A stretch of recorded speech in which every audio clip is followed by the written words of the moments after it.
Now let's discuss the details of linked lists. In the case of an array list, when you want to insert a new element somewhere in the middle of the array list, you need to shift all of the elements after the position where the new element to be inserted by one position. For example, focus on the left image here. We have an array list with 6 elements, starting from index 0 all the way to index 5. And we want to insert this yellow element after these 3 blue elements. So we need to shift the bottom 3 elements, the colored ones, one position down so that we open a space for this new element at position 3, at index 3, and insert this new element at that position. This is not a big deal when we are talking about an array list that contains only 6 or 10 or 100 elements. But when the size of the array list becomes too large, then shifting these elements becomes a big deal. Similar is shown in the case of removal. This time we want to remove this yellow element. When you remove it, remember that the elements in the array list should be consecutive. Therefore, the bottom 3 elements, the light blue ones, have to be shifted one position down. As I said, when the size of the array becomes too large, this becomes a big problem. In the best case, the element you want to insert or remove could be inserted or removed to the end of the list. In that case, this is not a problem. The worst case happens when you want to insert or remove an element to the beginning positions of the array list. In that case, you have to shift almost all of the array list by one position. This worst case becomes an important problem, especially when the input is somehow biased. For example, consider an array list in which you want to keep, say, the words in a sorted manner according to the alphabetical order.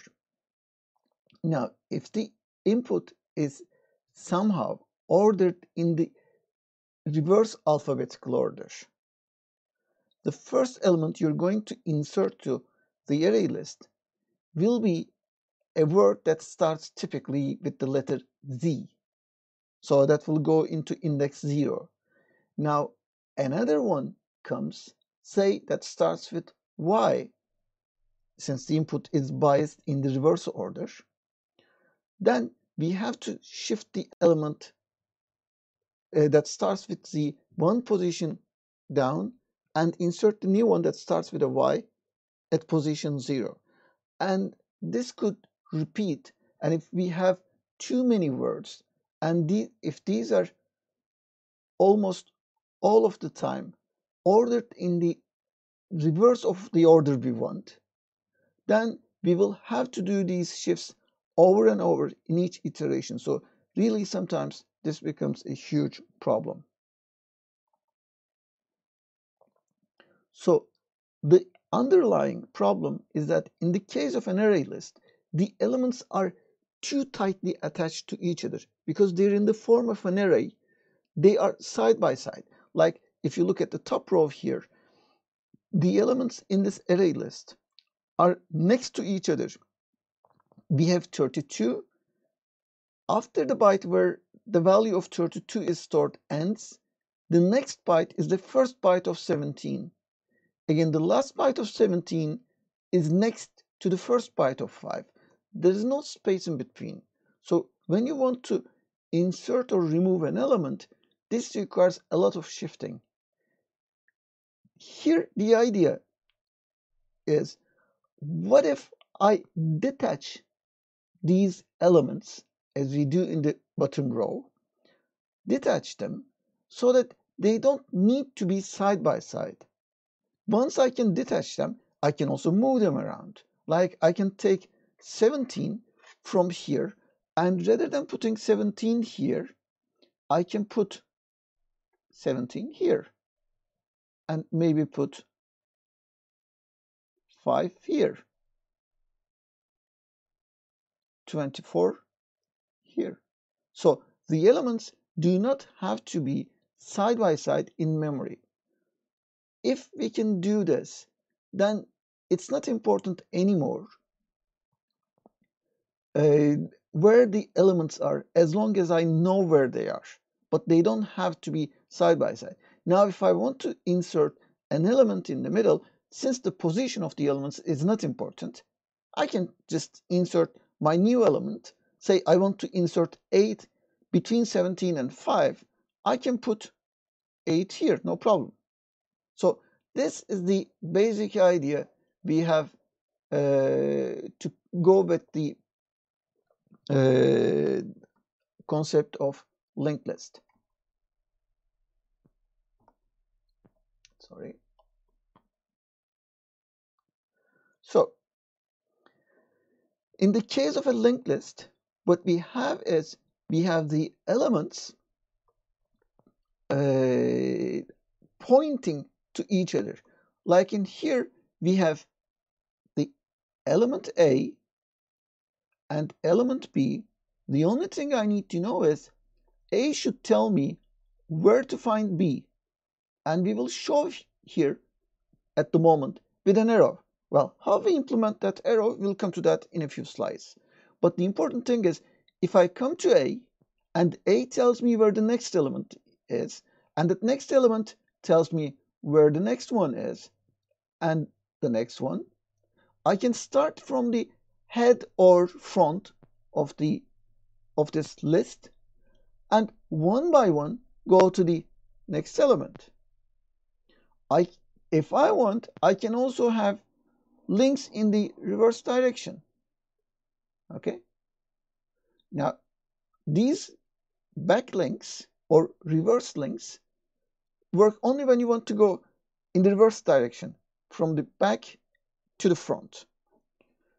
Now, in some books, you can find these named as front and back. And in some places, you will hear the terms head for front and tail for back. Both are fine. It's just how you name them. So this is the basic idea. So now I have a list which contains such links. So it becomes a linked list. The one we show here is called a doubly linked list, or sometimes with a dash here. And if I want, I could have actually had a linked list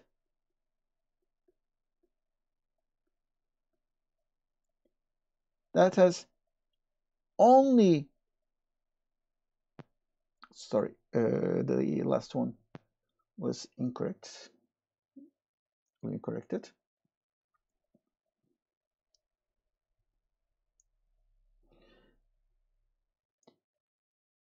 I have to show the head or front, doesn't matter how you call it, and the tail. So in this case, this would be called a singly linked list. What's the difference? Well, in one I have both forward and reverse links, and in the other I have only forward links. If you have a single linked list, you can go only in the forward direction. For example, when you go to C, you cannot come back to B because you don't have a pointer from C to B, so you don't know how to get there. But in the case of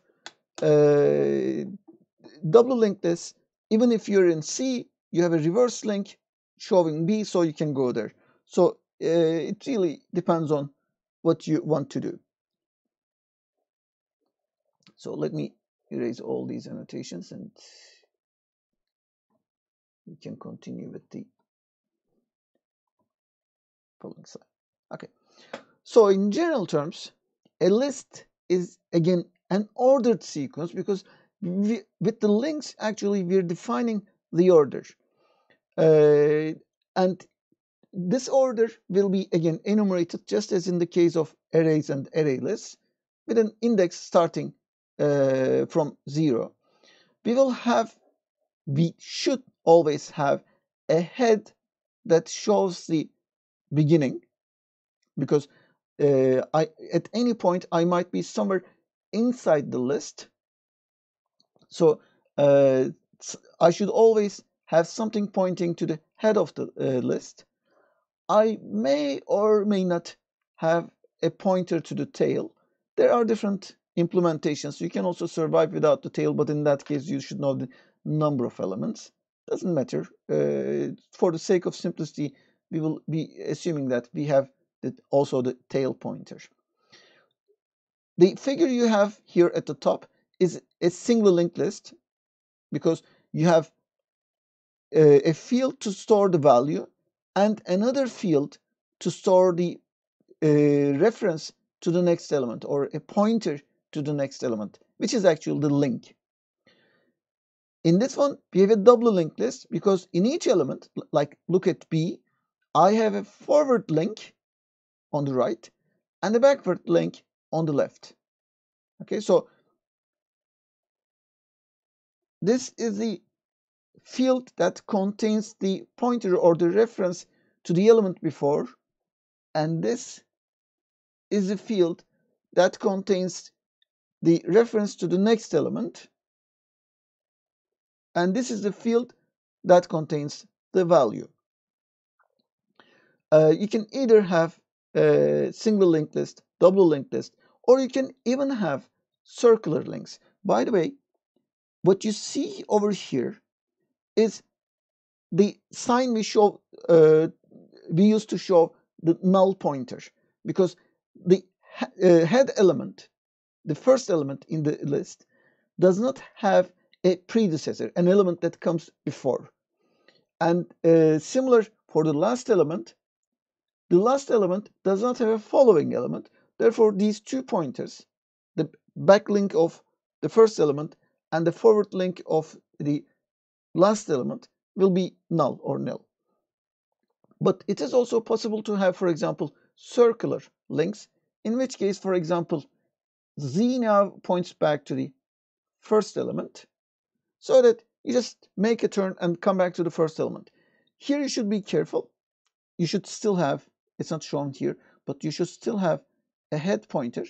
And when you're traversing through the list, you should always be careful, because you might easily go into an infinite loop if you don't check. So I will have a pointer typically showing which element I'm currently looking at, and I should always compare it against the head to understand if I have looped back to the beginning of the list, which means I'm pointing to the same element as head does. In that case, I should stop, because I have had a full round of the whole list.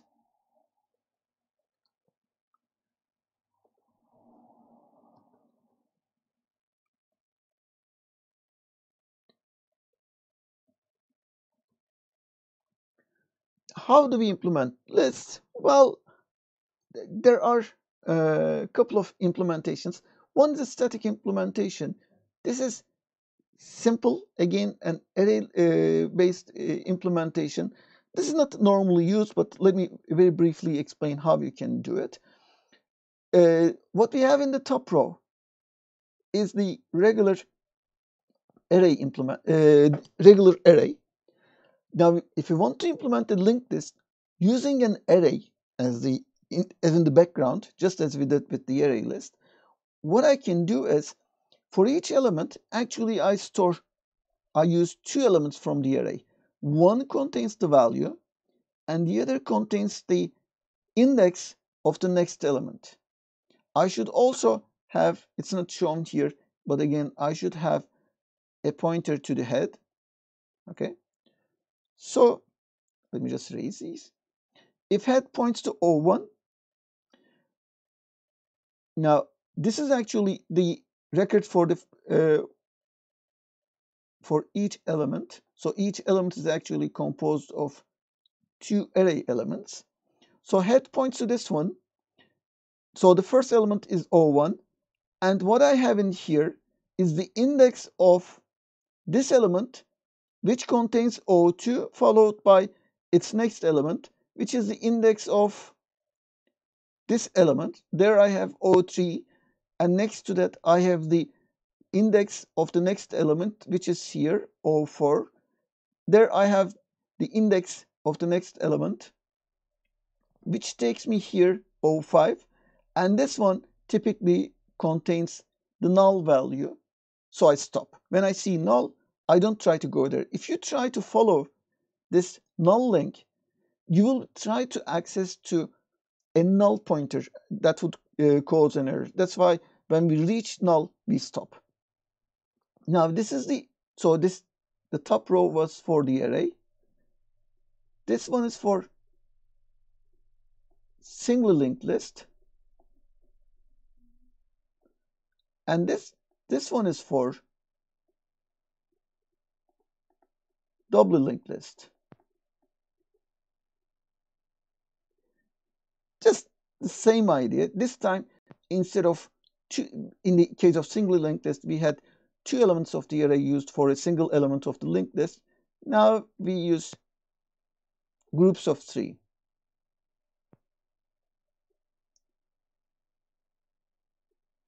Again, there should be a pointer to the head. So I come to O1. For the next element, I use the link on the right and go to the next one. Then I have O2. Its next element is in here, which takes me here. There I have O3. Its next element is here. It takes me to O4. Its next element is here, takes me to O5. Its next element should be null. At any point, say I was in O3, if I look at this field, this is the next link, and the one on the left is the previous link. So if I want to go back in the backwards direction, I follow this link, which will take me to O2. And its backlink will take me back to O1. And backlink should be, of course, null, because O1 was the first element. This is also how we can deal with we can implement the double linked list using the array. That was a static implementation. How you can do that? Well, you can either do it as we have shown here, or you can have two separate arrays. One is for the data for containing values like O1, O2, O3, whatever, and another one for the index, which is for the forward link. If you want double linked list, then you can have one index array for the forward link, another one for the backwards link, whatever. So these are possible ways of implementing the linked list, single linked list or double linked list using the static implementation method. So this is also showing an example of how you deal with that. We have the index array and we have the data array. The head is shown here. The head is shown to be at 4. Sorry. At 4. So we go to address 4. Let me just put the index also here. 0, 1, 2, 3, 4, 5, and 6. So the head is in 4. So you go to 4 and you get A from there. Then if you go to, we have come to the fourth element, we got the value as A, and the next index is at, it shows to 3. So you go to 3 and you see L there, and its next field says 5. So you go to 5 and you get the value there, I, and its next index is 2. So you jump to 2 and you see there's S. Its next index says 6. So you jump to 6 and you get the value T. Its next index is in 1, which is the tail, and it points to itself. to show that we shouldn't go any further. So we get stuck there at 1. And that's where we stop. And we see that actually what we stored was the string a list in this example.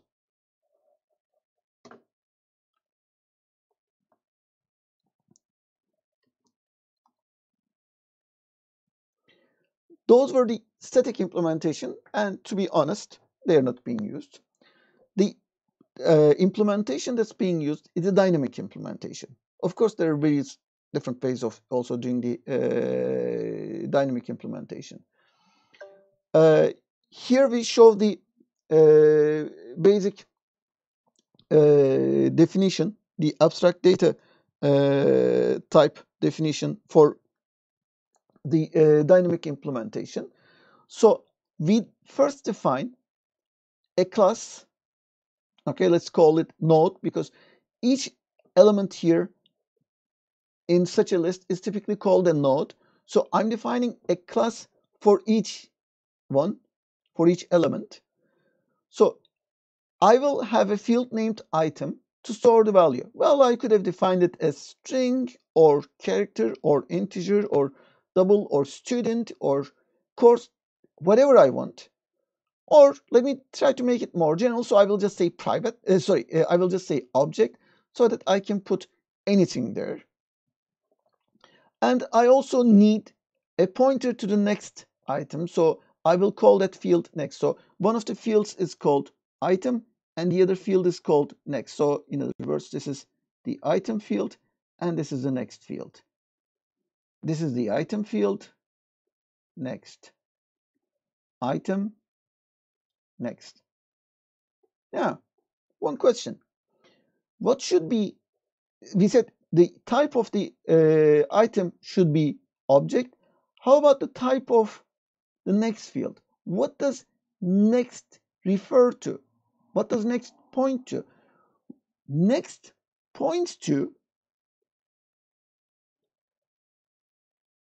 an object of this type, which is what? The type of this was class node. Therefore, the type of next in the definition here, in the field definition, is defined as node. Note that this is a recursive definition.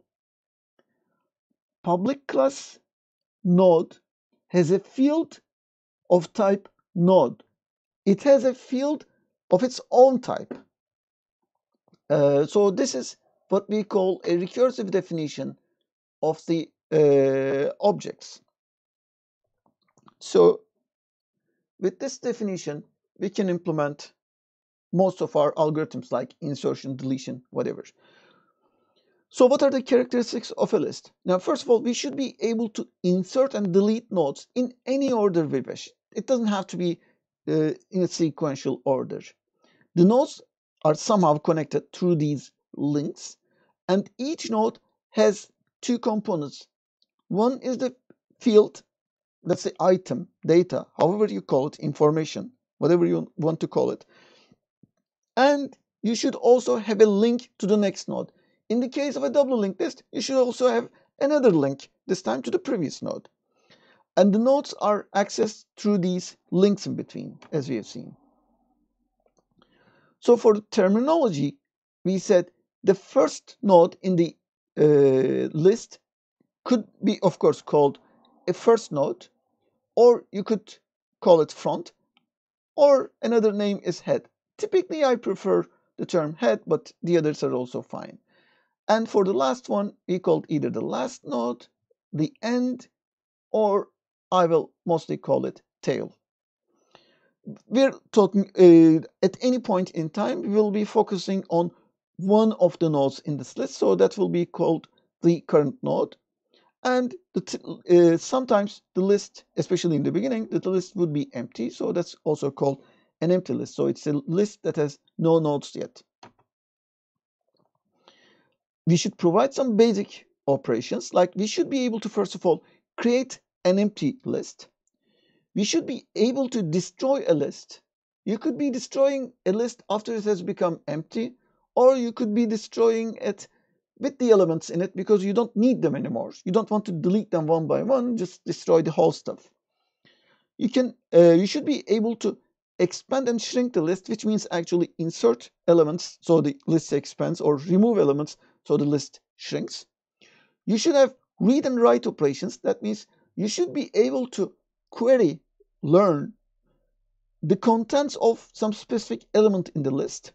And you should also be able to modify an element of the list without removing and inserting a new one. Just say, for example, increment the data value of the 7th element in the list by 1.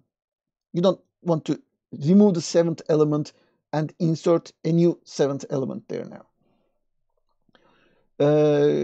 So that's also the example of changing the current node.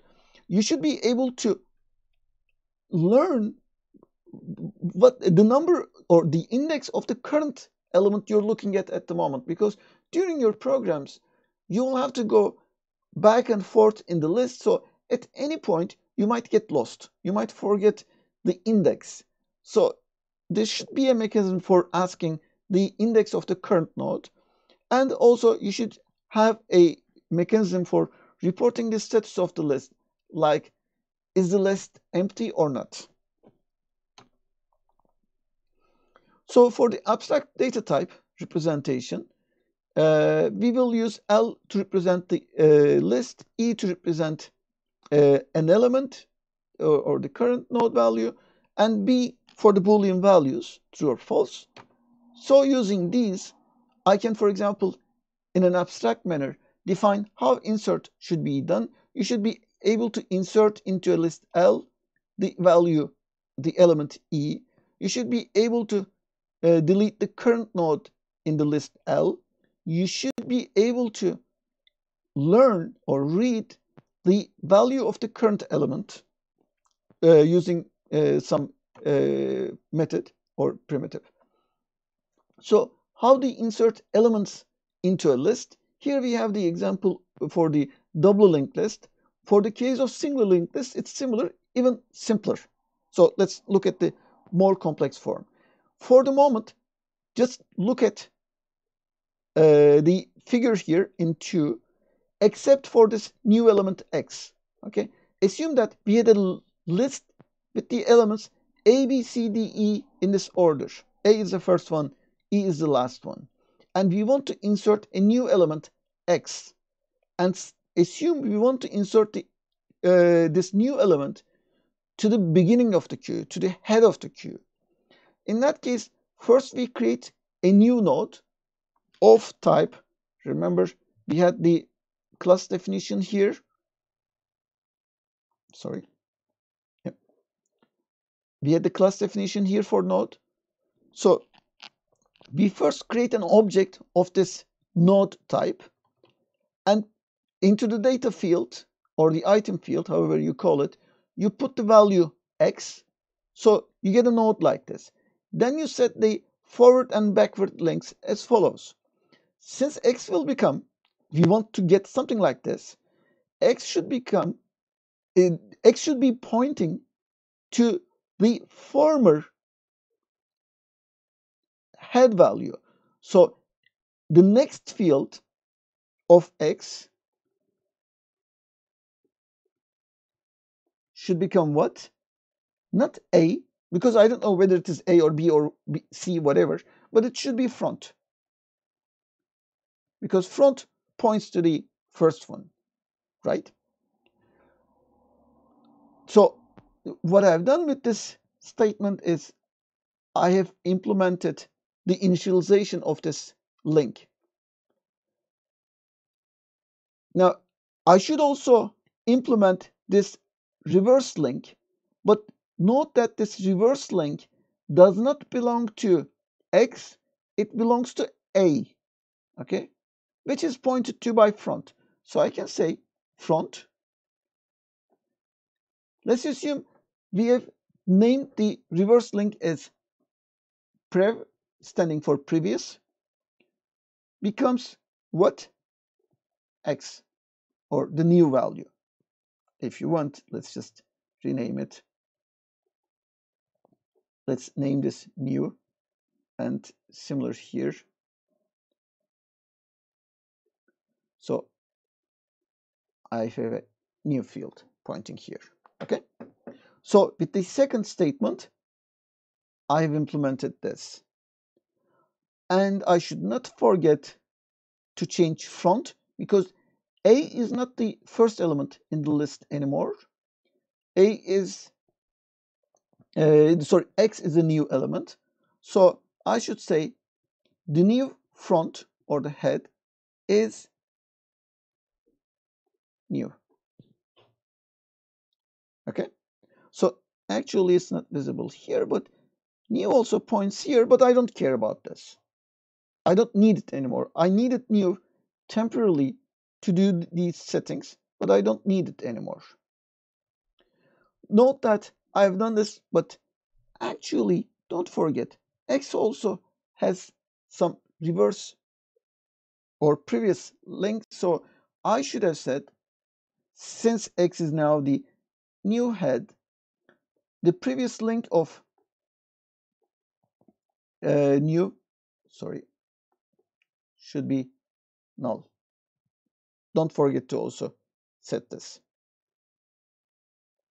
So what we have done is we have set this link, we have made this, okay, don't misunderstand when I say X, we have made this null. And we also updated front to point to X. I hope this is now clear.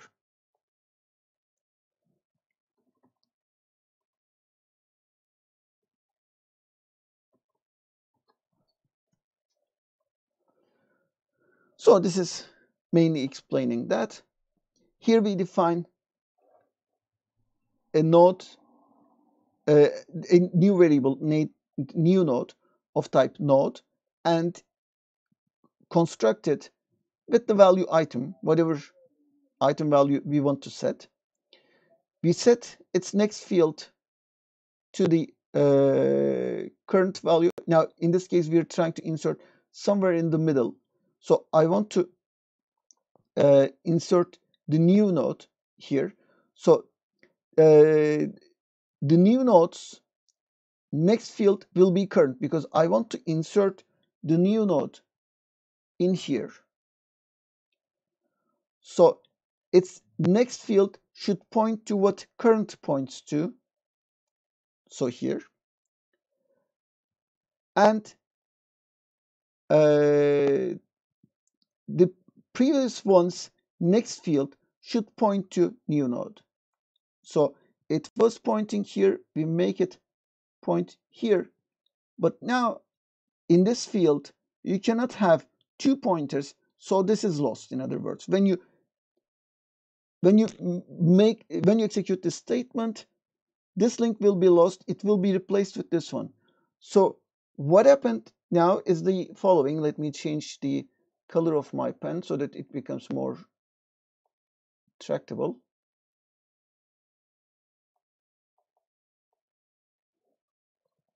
So from head, I come to the first element.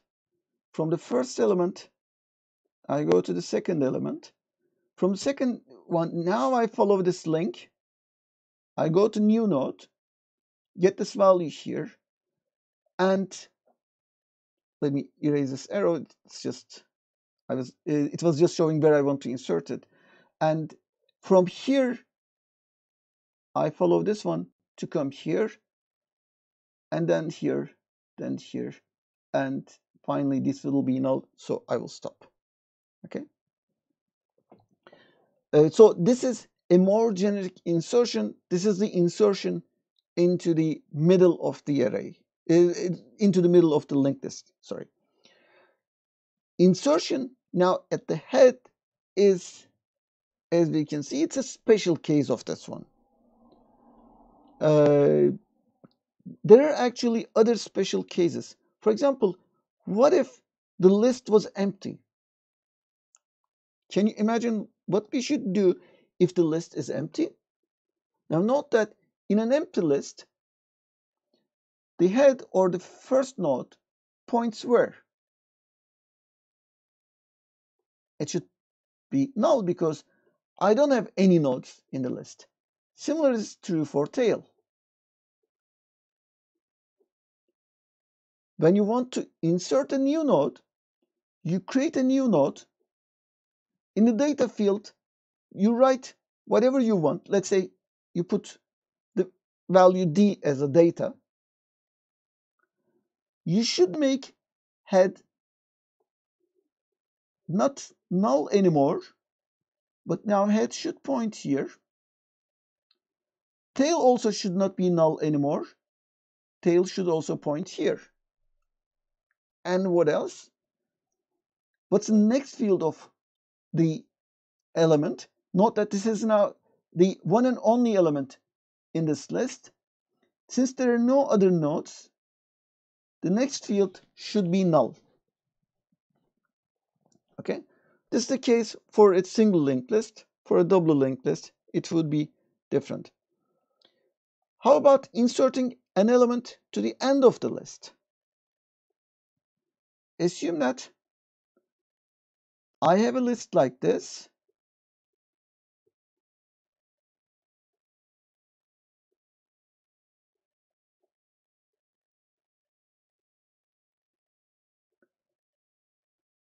Head is pointing to A, and tail is pointing to D, and I want to insert a new element, say E. So let me change the color once again. So first I create a new node, put the value E in it. Then what? I should modify this next field for the tail here and update this one to point to the last element, and also not forget to make this one null. How would you implement it? So what you would do would be easily as follows. You would say node, let's say new node,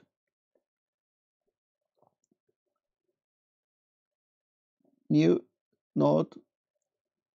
Let's say we had characters for the data field, so I'm initializing it with the character E. Then the next thing, now I have created this box for tail. I have initialized the data field to E. Then what? I should set its next field to null. Okay, so new node dot set next. Let me call the set next method to set the next field to null, because that's the last element, so it should not point anywhere. So I have initialized the data field, I have initialized the next field, and I should make this field point to this new element. So currently I haven't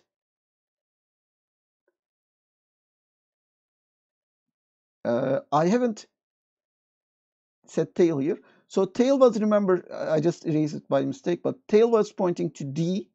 So while at that state, tail that set next should be initialized to what?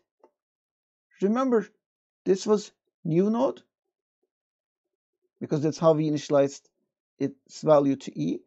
That should be the tail. The next field of tail should be set to new node.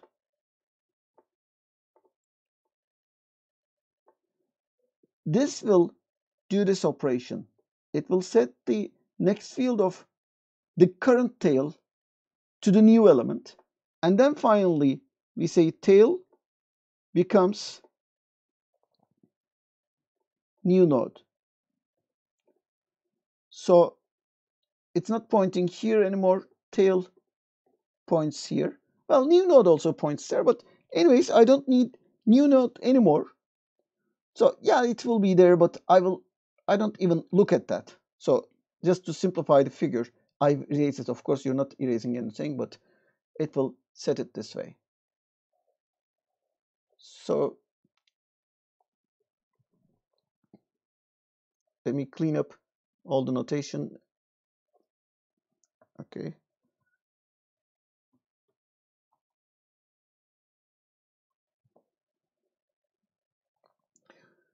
So for the case of deleting a node,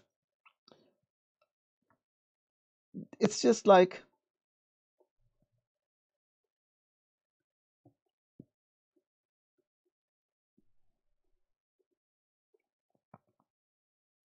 say A, B, C, D.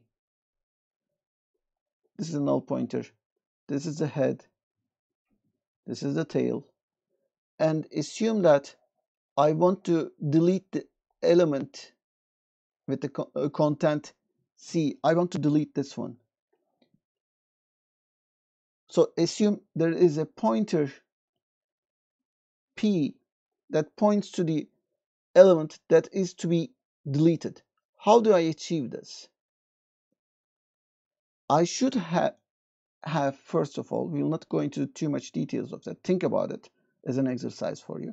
But I should have another pointer, say Q, that's always one to the left of P, so the predecessor, because the reason I need Q is the following.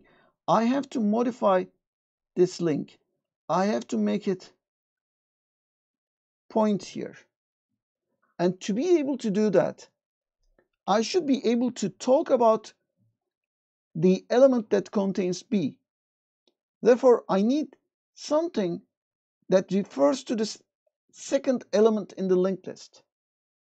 Okay, that's why I need a separate variable keeping track of the element before the one to be deleted. So P is the one to be deleted. So Q is the one before the one to be deleted. If I have set P and Q properly, then all I need to do is what? I should say Q dot next, or sorry, let me correct it this way. We were calling the set next method. We were not setting it directly. So Q dot set next should be set to what?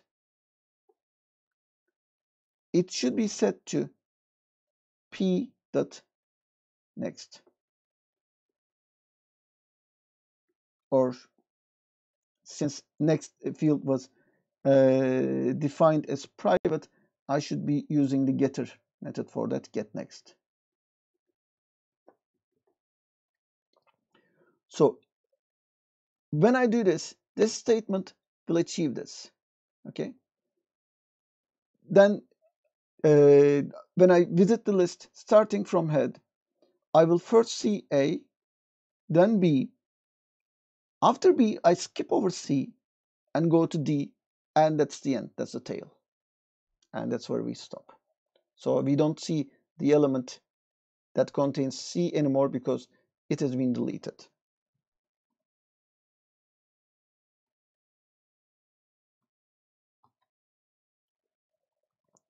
So this is showing how that could be implemented in a double linked list.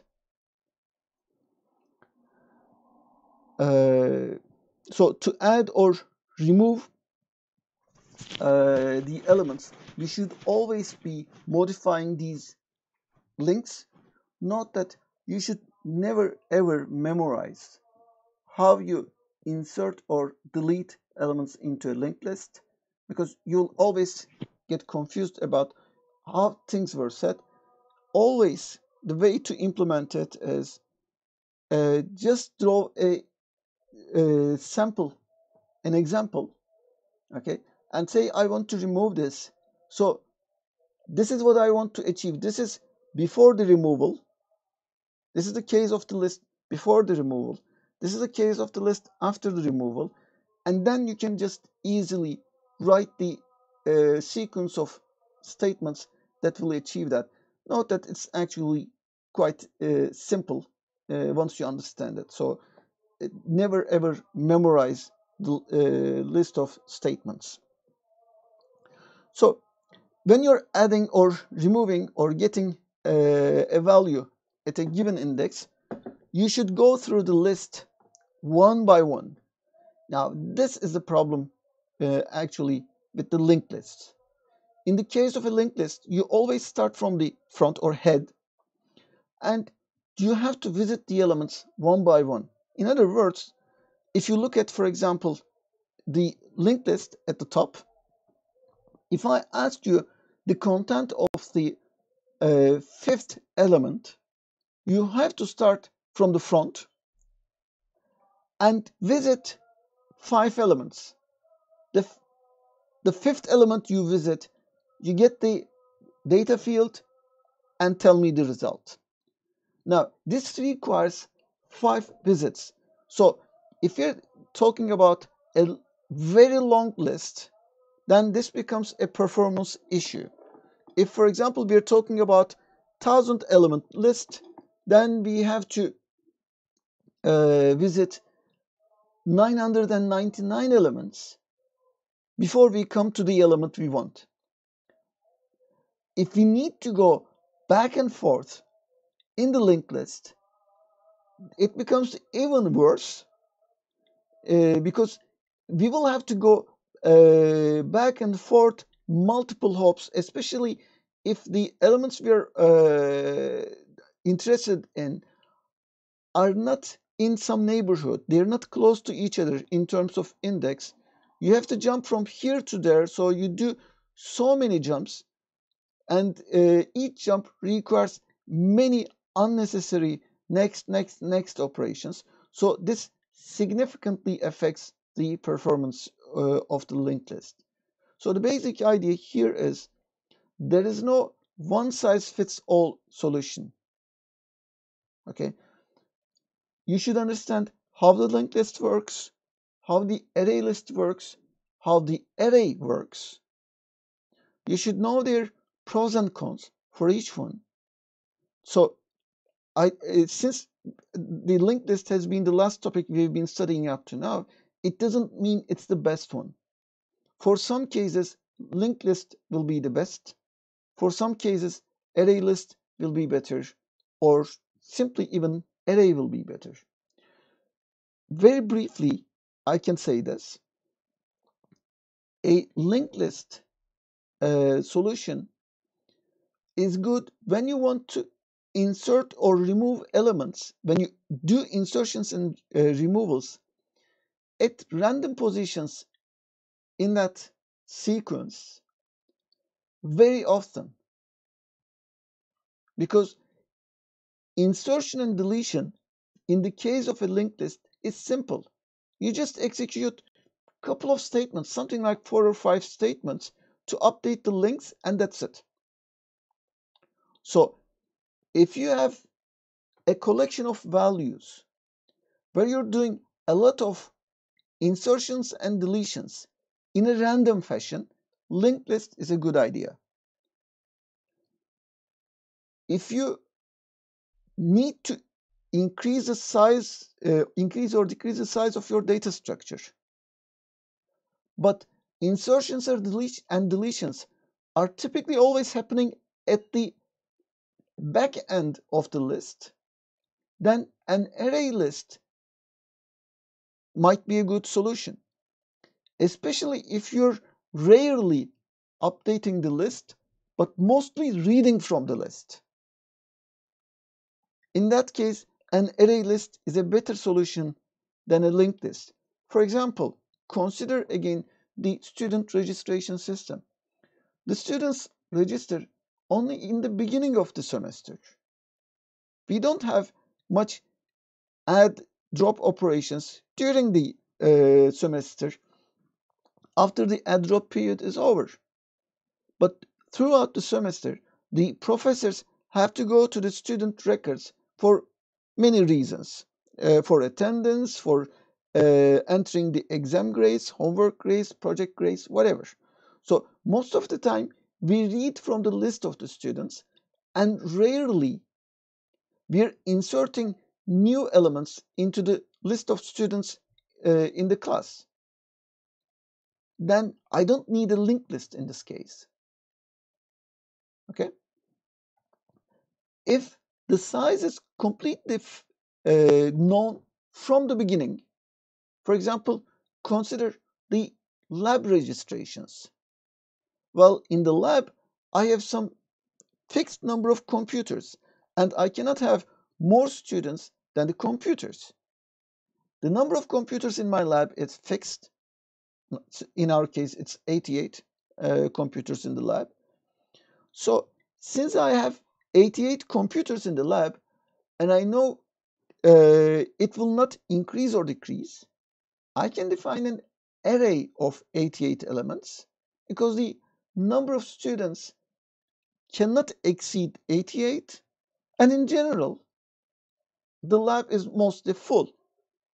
Well, it's not always full, but it's if you look at the ratio of occupation, it's quite high. So in that case, rather than dealing with the performance issues of array lists or linked lists, I can directly use an array maybe in that case. So there is, once again, there is no one size fits all solution. Look at your problem in hand, look at the different data structures you may use, and make your decision. That's why it's important to be a good computer engineer to understand all these.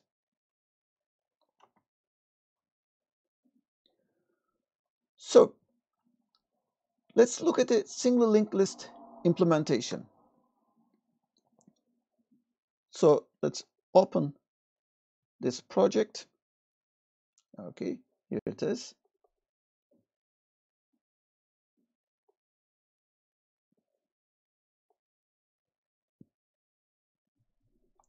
Sorry, I should have done this earlier, but let me just increase the font size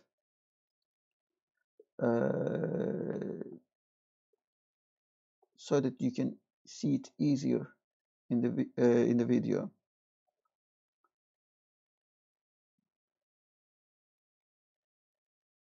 Sorry, it's taking some time. Since I'm also recording, my computer is a little bit overloaded.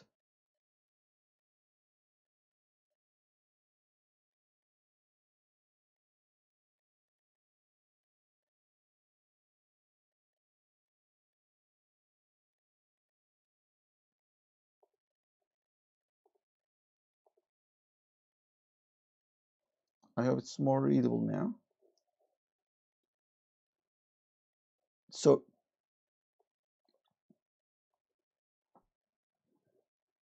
here we have the single linked list project open. We have the main class, which is already open.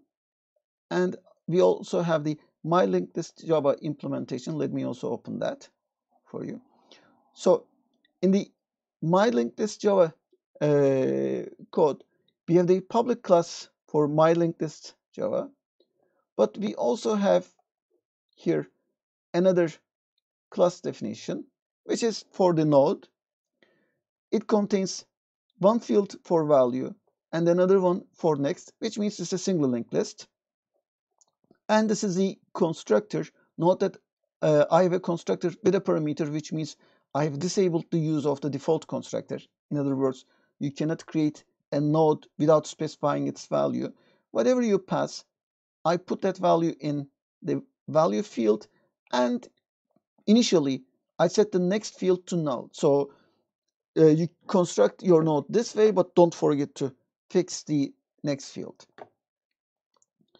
Note that normally I should have made this value and next field, both of them, private, and then should have written getter and setter methods for that, but just for the sake of simplicity, I'm skipping that detail.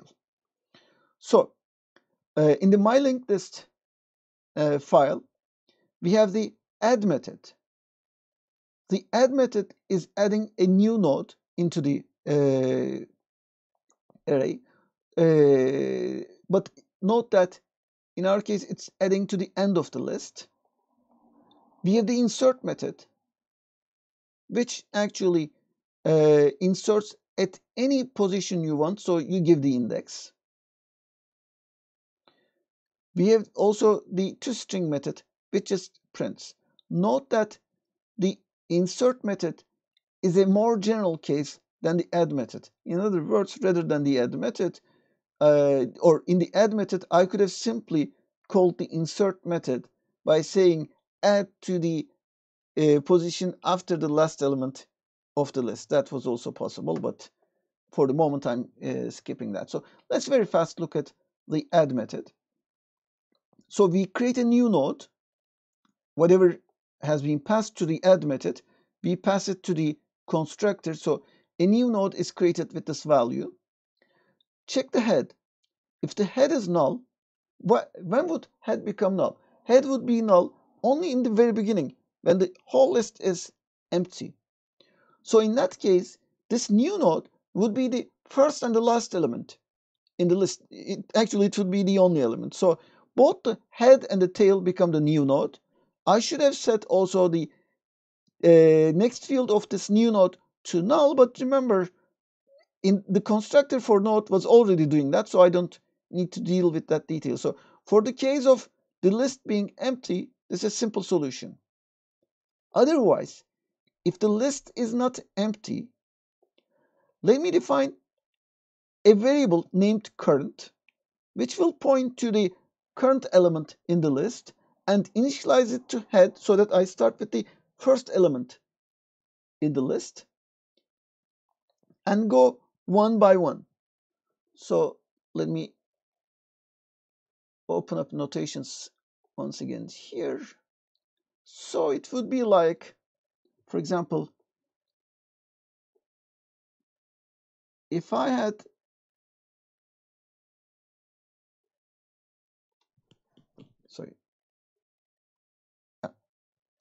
B, C, D, head would be pointing here to the first one, and tail would be pointing here, and current, let me just write it in short as current, or let me write it like this. It will be initially pointing to head. That's how I initialize it here in this line. Then, as long as its next field is not null, current becomes current next. What does that mean? Look at the next field of the current node, which is A. Next field points to B, it's not null. So current becomes the next of current, which is this one. Next field points to C, so current becomes this one. Next field points to D, current becomes this one. The next field of D is what? It's a null pointer because it's the last element in the list. Therefore, we will stop. So at the moment, current is equal to the last element. Or I could have simply said also tail if I have tail. So now the next field of current becomes our new node. Whatever the new node was, it was earlier created. The next of the current node becomes this one. And the tail has now changed. The tail becomes the next of current, which is this one. Okay?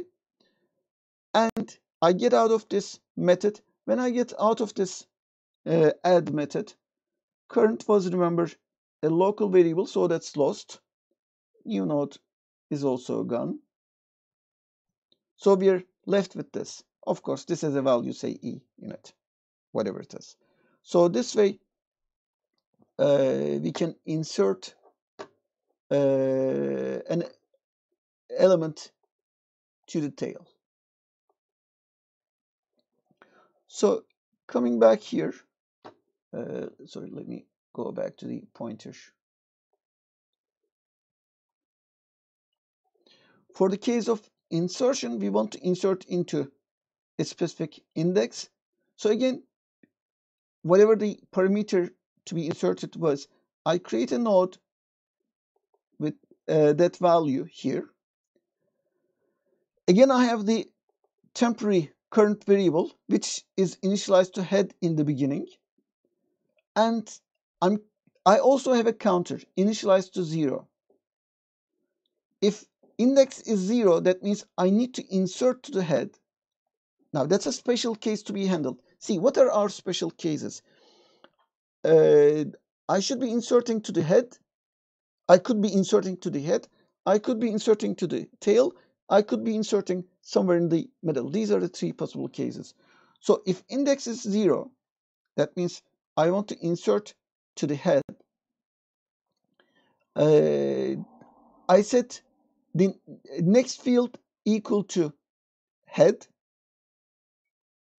So it would be like, let me again draw an example to make it explicit. Assume that again I'm very sorry. That has been a huge marker.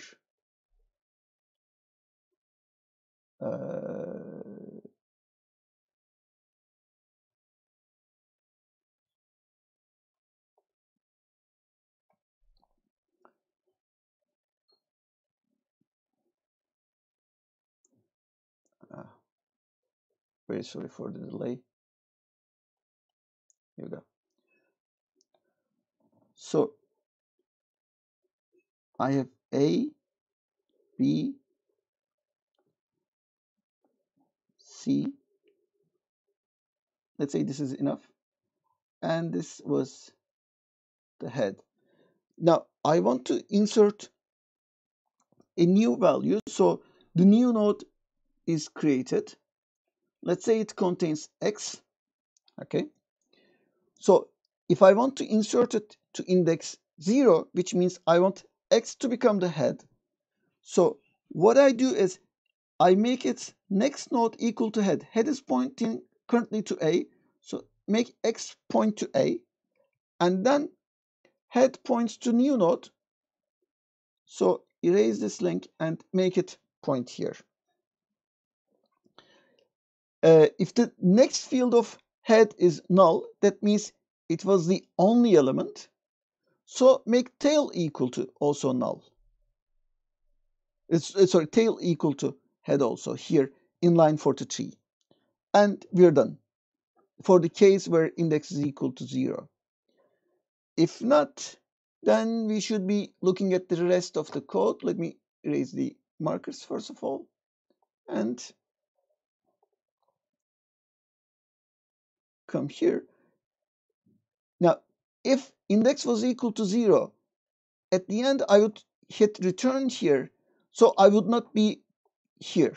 So if I come to this while statement, if I come to line 50, I know that index was not 0. So for that case, which means any position other than the head. Remember, current index was initialized to 0. As long as current index is not equal to index minus 1, which means the previous element, and there is a next element, I make current equal to current next, which means shift current to the next element and increment current index by 1. This is just like, again, let me write an example here. This is just like I have A, B, C, D, and let's say E. This was head, this was tail, and current initially points to A, and current index, let me show current index with CI. It was initially 0, okay? So say I want to insert into position 2, so or let's say 3, index would be 3, okay? Current index is 0, index minus 1, 3 minus 1 is 2, current index is not equal to 2. You should look at current.next and it should not be null. Why do we have this condition here? Because I'm making current go to the next one. If I don't check this, and if current.next is null, then current here becomes null. Once it becomes null, in the following statement, when I try to access its next field, I'm trying to access the next field of a null pointer, and my program will crash. So I want to make sure that I have not hit the end of the list. Once again, let me repeat this. This is an important problem. In this line, in line 50, there are two conditions actually. One is current index is not equal to index minus 1. This is just to make sure that I stop before the position where I want to insert. But the second condition makes sure that if somehow the index value is too large, larger than what it should have been, I could have reached the end of the list. And if that happens, current next would be null. If I don't check if it's null or not, if I don't exit the loop, if I enter the loop body, current will become current next, which is null in that case. So current becomes null. If current becomes null, and I come to this if statement here, this statement says current, which is a null pointer, dot next. You cannot access any field of a null pointer because there is no such object, and your program crashes. So to avoid this, I should make sure that current never becomes null. So currently, current points to A. Its next field is not null. It points to B. So I can update current as current becomes next. So current points here, not here anymore. Its next field, and by the way, this is incremented by 1. Its next, now when you look at current index, it's 1. Index was, remember, 3. 3 minus 1, it's 2. 1 is not equal to 2, that's true. Current.next points to C is not null, that's also true. So you again enter the loop. Current becomes current next, which means current points here. Sorry, not here anymore. And current index is again incremented by 1, so it becomes 2. So come back here. Current index is 2, not equal to C minus 1. That's also 2. 2 is not equal to 2. It's false. I don't need to check the second condition. It's false. So I exit the loop. And I come to this statement here in line 56. At this point, the value of current index, pay attention, is 2. And current points to C. Okay? Now, check its next field. Is there another element or not? In our case, current.next is not equal to null because it points to an element that contains D. So we come to the else statement. So else part. Let's first look at the else part. We will later look at the then part. So for our case, current points to C, current.next points to D. Therefore, it's not null. We come to the else part. So the new nodes, so we want to insert a new node. Let's also draw it here. Let's say we were trying to insert the value M. That was our new node. So the new node's next field, sorry, I'm here. The new node's next field should become what? I want to insert M after C. Okay, because I want to insert in position 3, remember, this is A is 0, B is 1, C is 2, M will become the new 3. Earlier D was 3, now this should become 3. So for that to happen, new node's next field first should become current.next. What am I doing? Actually, current.next points to D, make M point to D. Then we make current.next equal to new node. Current points to C, its next field is not this anymore, it's here. So it's A, B, C, M, D, E. And that's exactly what I want.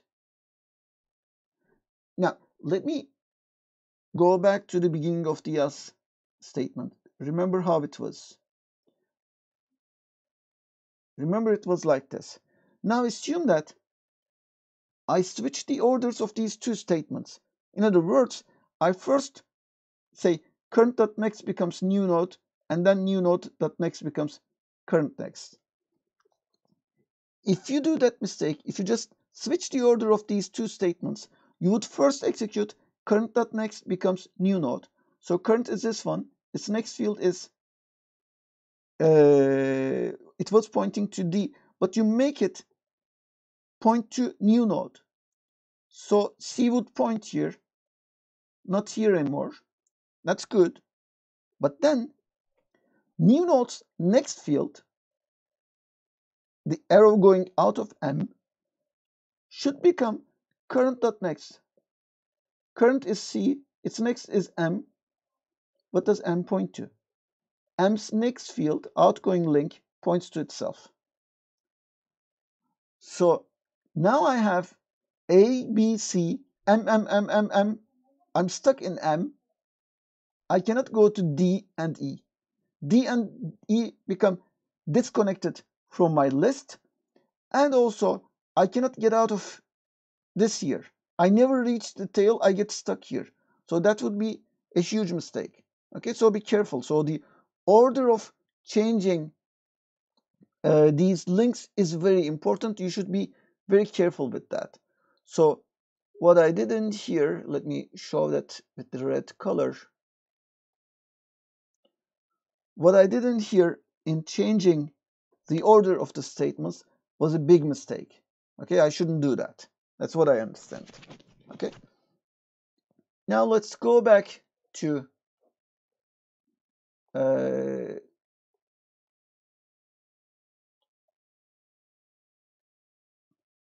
the previous case. Sorry. And let's say I wanted to insert at index, for example, 10, not 3, but in index 10. Note that I don't have so many elements in my array. So if index was 10, index minus 1 would be 9. Let's continue from where we were left. Current index was 2. So we come here, 2 is not equal to 9, that's true. Current.next is pointing to D, so it's not null. So that's also true. So current points to the next one, not anymore this one. And current index becomes 3. And 3 is not equal to 9, that's also true. Current.next is E. So again, it's true. So current now points to not this one anymore, but E, and current index becomes 4. 4 not equal to 9 is true, and current.next is not equal to null. Now let's look at that. Current points to E, the last element. So its next field is equal to null. Null is not equal to null. The second part of the expression is false. True and false is false. So I get out of the while loop and I come to the if statement. pay attention. What I tried to do was I tried to add even beyond the tail of the array list, but I didn't fall into that trap. Once I reach there and current index is currently 4, I don't go till 9. The second condition fails, so I get out of the loop. So I'm checking if current.next is equal to null. Is current null? Remember the discussion we had? Current points to E. It's not null. Therefore, my program does not crash here, which is good. Current.next is equal to null. Is that true? Well, this is the last element. Its next field is null. That's true. Now, I'm trying to append to the tail of the list now. So this condition is true. So rather than going to the else part, I'm now going to work in the then part. So new node.next, new node was, remember, M. Its next field is null. So we will put null here at the next field of that. I'm just going to show it that way. Current.next becomes new node. Now current points to E. Its next was, earlier it was null. Now it points to new node. And tail does not point to E anymore. Tail now points to M. So what do I have now? Let's just clean up the area a little bit.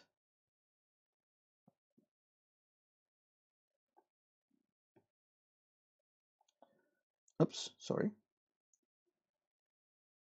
I have A, B, C, D, E, and then M.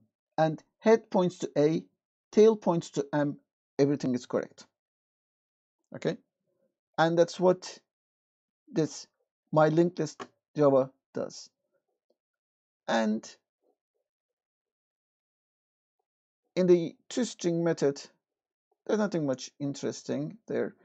What that one is doing is, sorry, let me also clean up all the annotations for you.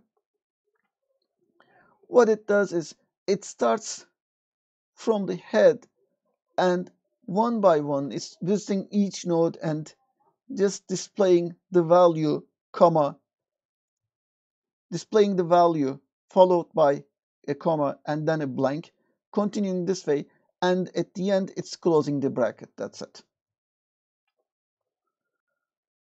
So that much with that example.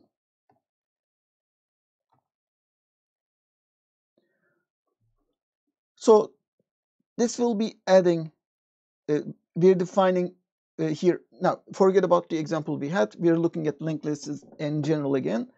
So we have a linked list of strings named words initialized to an empty linked list, and we add elements hello, goodbye, this and that in this order. So they will be placed in the linked list in this order. This is the class definition for node. If we have a double linked list, here we have named these fields as next and previous, but it really depends on how you want to name it. In general, we use such names, or instead of previous, in short, we write just prev, but it's the same thing. Insertion in a double linked list is similar to the discussions we already had. And removal is also similar. Note that all of these operations take O1 time complexity as long as we're at the correct position. Now note that it doesn't, this complexity does not include the complexity of finding the element, for example, to be removed. That has been already found. We're looking at the time it takes to remove the element, and that's fixed. Why? Because I have to execute here, for example, 2 statements. It's not important whether it is 2 statements or 5 statements or 10 statements. The important thing is it is fixed number of statements. So insertion removal in a linked list, no matter what it, no matter if it's a double linked list or single linked list, doesn't matter. But they have fixed complexity.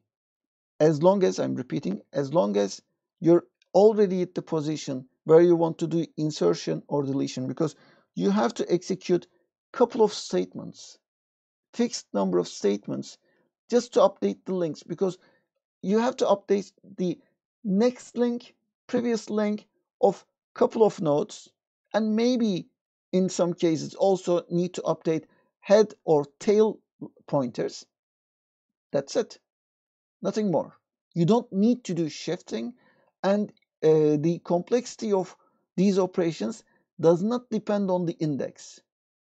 In the case of an array list, for example, it heavily depends on the index. If you're trying to insert towards the end of the array list, there wouldn't be much complexity because there are few elements after the element you're trying to insert. So there are few shift operations.